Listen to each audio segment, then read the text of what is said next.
Saudara sekalian yang punya hutang, agar supaya kita diberikan kemudahan oleh Allah, ada beberapa kunci pembebas hutang yang dididik oleh Nabi Yuna Muhammad sallallahu alaihi wasallam. Salah satunya kepada Sayyidina Mu'adz bin Jabal radhiyallahu ta'ala. Ketika Mu'adz bin Jabal bisnisnya morat-marit, usahanya ancur-ancuran, sehingga pinjaman banyak di sana sini, maka kemudian itu dilihat, kenapa kamu Mu'adz lesu, kurang bergairah? Apakah kurang darah? Bukan, tekanan dana rendah. Begitu. Apaan? Utang Nabi, utang banyak banget. Utang ya Rasulullah. Maukah aku ajarkan doa? Andai kau punya hutangnya segede gunung Uhud emas sebanyak itu, utangmu beres sampai akar-akarnya. Maka saudara penanya, amalkan aurad ini. Amalkan, jangan tidak. Nabi ajarkan. Kata Sayyidina Mu'adz, bala ya Rasulullah. Mau. Nabi yang ngajarin. Nabi ajarin, Allahumma malikal mulki tu'til mulka man tasha wa tanzi'ul mulka mimman tasha wa tu'izzu man tasha wa tuzillu man tasha biyadikal khair innaka ala kulli syai'in qadir rahmanad dunya wal akhirah wa rahimahuma tu'tihima man tasha wa tamna'u minhuma man tasha irhamni birahmatin min indik tughnini biha an rahmati man siwak. Diamalin oleh Sayyidina Mu'adz bin Jabal. Setiap habis sholat diwirid terus. Enggak berapa lama lagi jalannya tegak, nyengir-nyengir. Bagaimana Mu'adz? Beres ya Rasulullah. Doa Nabi, tahu jalan-jalan tikus menuju langit.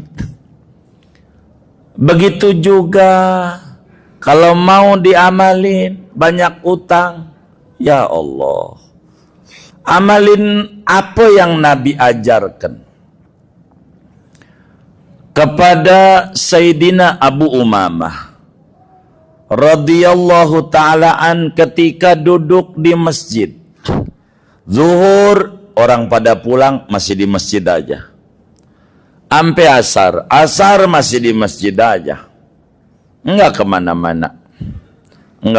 Ampe maghrib di masjid. Ampe Nabi nanya, ente ini betah banget di masjid. Sebetulnya bukan betah Nabi, puyeng Nabi. Duyunun lazimatni, utang numpuk banget. Maukah aku ajarkan doa? Diajarin oleh Nabi doa, Allahumma inni a'udzu bika minal hammi wal hazan wa a'udzu bika minal ajzi wal kasal wa a'udzu bika minal jubni wal bukhl wa a'udzu bika min ghalabatid dain wa qahrir rijal. Amalin. Kalau punya hutang, doa-doa ini bila diamalin, maka Allah bakal berikan jalan keluar terbaik sampai bisa membereskan hutang sampai akar-akarnya. Inilah sayangnya Nabi kepada kita umatnya. Tinggal mantepin keyakinan kita. Atau seperti Syekh Syaddad, ketika punya hutang, punya problem besar, baca sholawat. Sholawat ini dahsyat bagi orang yang punya hutang. Jangan ditinggal 400 kali. Dia baca salawat kayak begini. As-salatu wassalamu alaika ya sayyidi ya Rasulullah. Daqat hilati fas'alir rahman yaqdi hajati.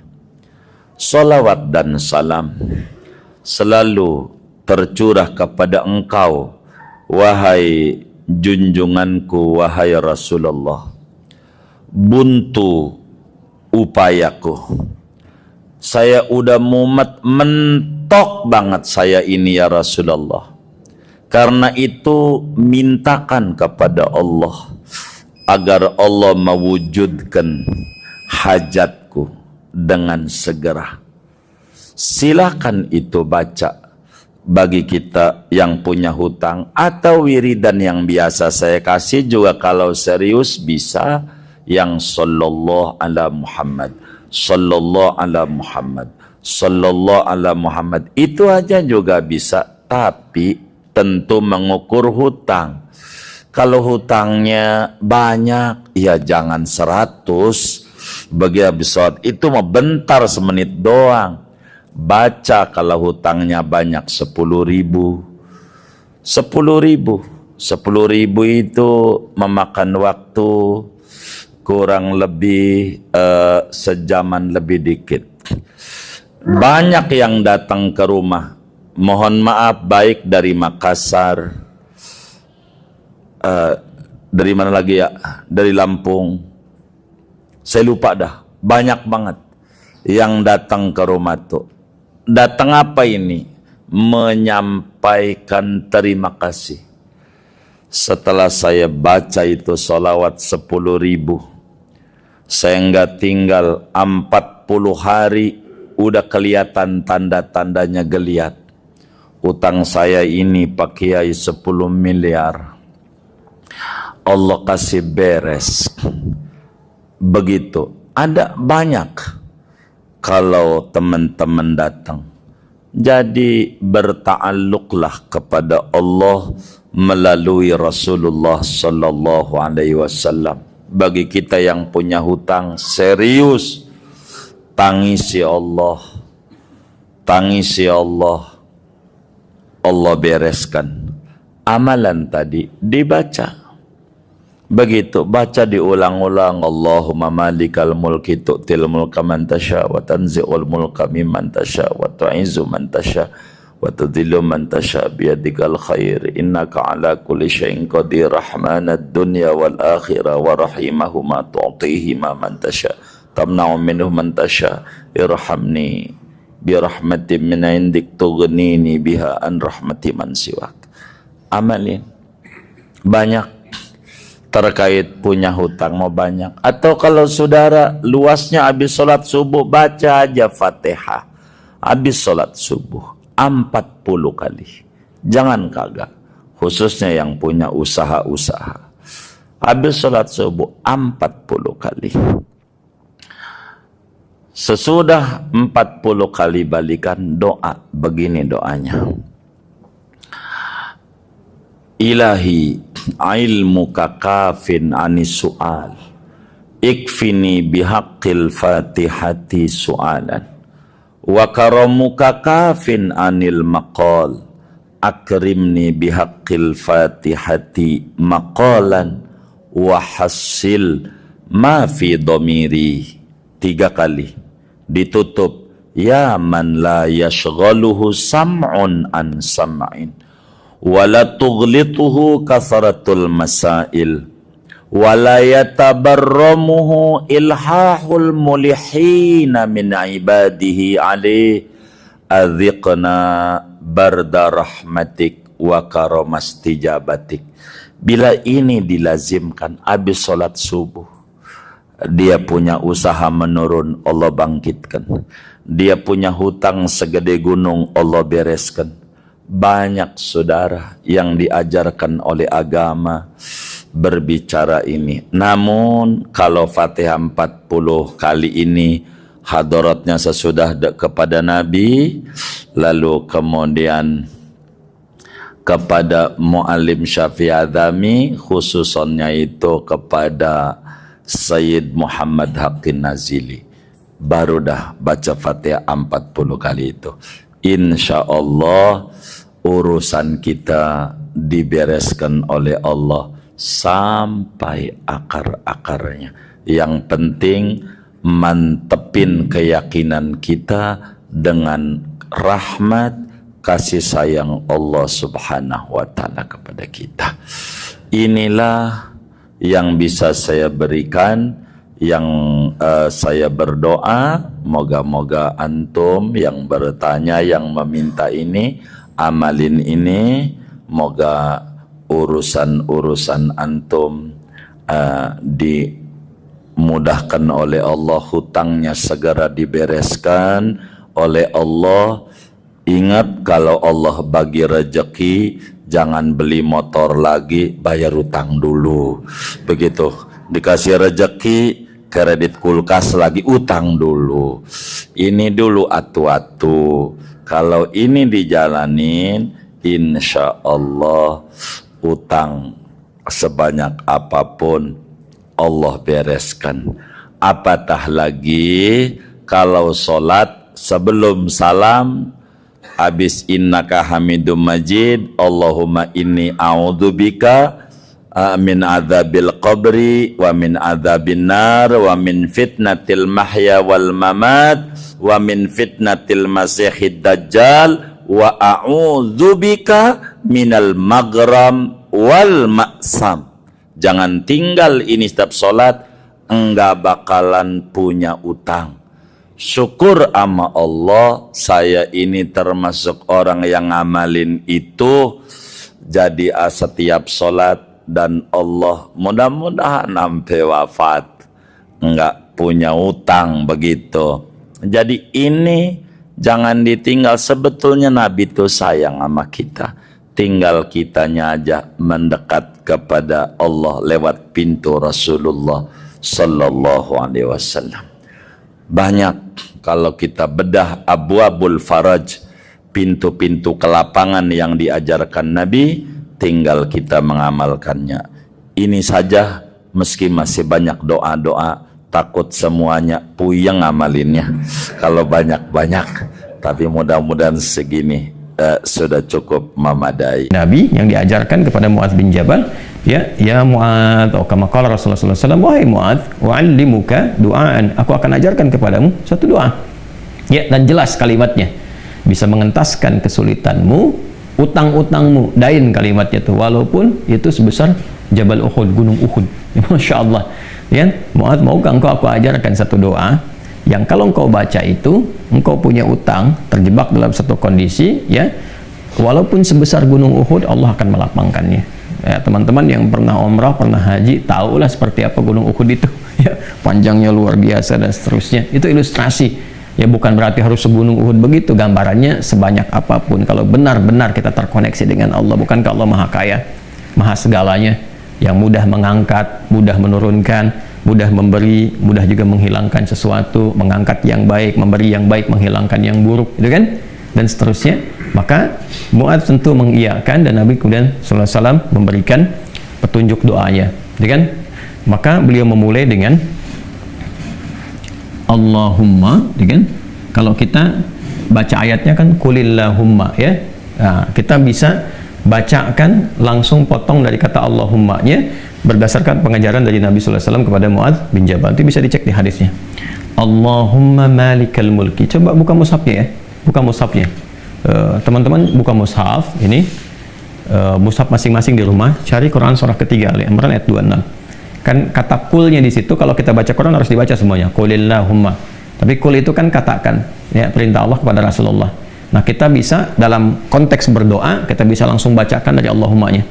Allahumma malikal mulki. Saya ulang, ya. Allahumma malikal mulki tu'til mulka man tasha wa tanzi'ul mulka mimman tasha wa tu'izzu man tasha wa tudhillu man tasha biyadikal khair innaka ala kulli syai'in qadir. Jadi dimulainya dari Allahumma-nya sampai ke ujung ayatnya. Sudah? Dah, ya. Kemudian teruskan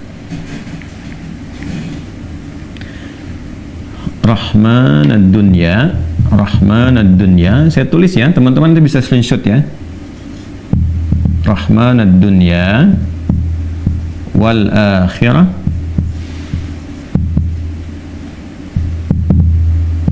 Rahmanad dunya wal akhirah wa rahimahuma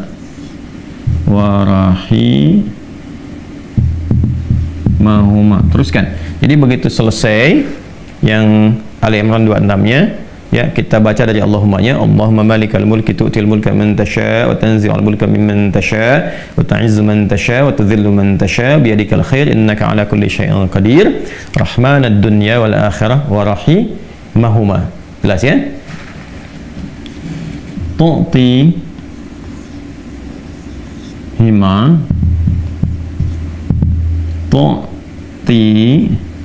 hima kan man tasha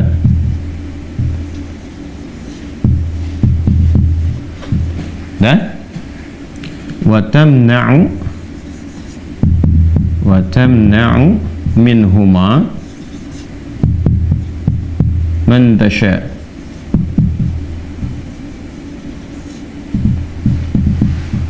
Dah? Sudah? Rahmanad dunya wal akhirah wa rahimahuma, asalnya ya Rahman, ya Rahmanad dunya wal akhirah, karena kita ingin cepat. Biasanya kan orang memohon tuh kalau punya hutang pengen cepat dilepaskan kan, maka caranya biasanya dilepaskan huruf ya-nya dan menunjukkan ini fathah untuk menunjukkan ada ya sebelumnya. Asalnya ya Rahmanad dunya wal akhirah, kita percepat supaya kita minta sesuatu dipercepat. Rahmanad dunya wal akhirah wa rahimahuma tu'tihima man tasha wa tamna'u minhuma, ya kan, man tasha.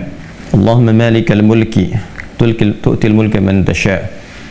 Ya Allah yang menggenggam segenap kekuasaan, Engkau memberikan kekuasaan pada siapa yang Engkau kehendaki. Wa tanzi'ul mulka mimman tasha, dan juga mencabut mengambil kekuasaan dari siapa yang Engkau kehendaki. Wa tu'izzu man tasha, Engkau mengagungkan, mengangkat siapa yang Engkau kehendaki. Wa tudhillu man tasha, dan Engkau bahkan merendahkan di antara makhlukmu yang Engkau kehendaki sesuai dengan hukum-hukummu. Biyadikal khair, segala ketetapan kebaikan dan segala kemuliaan ada dalam ketetapanmu. Innaka ala kulli syai'in qadir, hanya Engkau yang paling kuasa untuk menetapkan segala hal. Rahmanad dunya wal akhirah, ya Allah yang maha pengasih, yang sempurna kasihnya dalam urusan dunia dan akhirat. Wa rahimahuma, dan sempurna kasih sayangnya dalam segala urusan dunia dan akhirat. Tu'tihim man tasha, Engkau memberi siapapun baik di langit ataupun di bumi kepada siapa yang Engkau kehendaki. Wa tamna'u minhum man tasha, Engkau pun bisa mencegah apapun terjadi bagi siapapun makhlukmu di langit ataupun di bumi. Jadi kita mengambil dua hal nih, yang baik Allah kasih, dari yang buruk-buruk dicegah, gitu kan. Kemudian ini yang paling indah, aghnini bi rahmatika, ya Allah lapangkan aku. Aghni itu dari kata ghina, aghna yughni, aghni asal katanya dari kata ghina, sesuatu yang lapang dari segi harta, kayakan. Kadang diambil majas untuk mengayakkan hati. Di sini maksudnya ke materi. Kayakan aku ya Allah, berikan aku kecukupan yang melapangkan aku, ya kan, dari urusan-urusanku. Maksudnya ini terkait hutang. Bi rahmatika, dengan rahmatmu. Ya ini bahasanya indah sekali. Ini balaghahnya tinggi banget ya. Ya kalau kita ambil ke bahasa kita kan begini. Ya Allah, yang paling sayangkan Engkau, yang paling punya kan Engkau, yang menguasai dunia dan akhirat kan Engkau, yang memiliki kebaikan kan Engkau, yang mencegah dari segala yang sulit pun kan Engkau, yang punya solusi semuanya Engkau. Maka dengan kepasrahanku kepadamu dan pengakuanku atas semua rahmat dan kekuasaan keagungan yang Engkau miliki, aku memohon dengan rahmatmu, dengan kasihmu, hanya Engkau yang sayang ya Allah, yang bisa menyelesaikan urusanku, ya, dan dengan rahmatmu aku mohon yang bisa melapangkan keadaan hartaku untuk melunasi utang-utangku. Kalau aku memohon kepadamu saja dengan segala kasih sayangmu, kepada sifat sayangmu, ya kan? Kalau aku memohon dengan segala sayangmu belum Kau kabulkan, maka kepada siapa lagi aku mesti mohon? Sedangkan Kau yang paling sayang kepadaku. Kalau yang paling sayang saya tidak memberi, lantas kepada siapa saja? Ya, kepada siapa lagi aku mesti memohon? Maka aku mohon ya Allah, lapangkan keadaan diriku dengan sayangmu itu, sehingga aku tidak memohon dan meminta lagi kepada selainmu. Ini, ya, aghnini bi rahmatika an rahmatin man siwak. Ya Allah, semua orang sudah mengatakan nggak bisa, ini nggak mungkin, ini nggak mau, itu tidak. Maka aku memohon kepada yang paling sayang kepada aku, Kalau kepada yang paling sayang saya belum dikabulkan, lantas kepada siapa lagi aku mesti meminta? Mohon lapangkan diriku dan berikan aku kekuatan sehingga dengan rahmat-Mu aku tidak meminta kepada siapapun selain-Mu. Ini